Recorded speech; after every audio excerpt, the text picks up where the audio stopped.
بسم اللہ الرحمن الرحیم۔ السلام علیکم دوستو۔ حضرت علی رضی اللہ تعالیٰ نے فرمایا، دنیا میں خوبصورت دل تلاش نہیں کرو، کیونکہ خوبصورت چہرے تو بہت ہیں لیکن خوبصورت دل بہت کم ہیں۔ حضرت علی رضی اللہ تعالیٰ نے فرمایا، بسم اللہ الرحمن الرحیم۔ السلام علیکم دوستو۔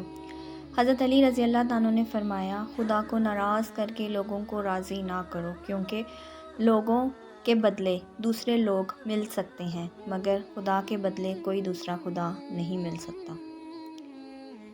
جب تمہاری مشکلات حد سے بڑھنے لگیں تو سمجھ لو کہ اللہ تمہیں کوئی بلند مقام دینے والا ہے۔ حضرت علی رضی اللہ تعالیٰ نے فرمایا، انسان کے جسم کا سب سے خوبصورت حصہ دل ہے، اگر یہی صاف نہ ہو تو چمکتے چہرے کسی کام کا نہیں ہوتا۔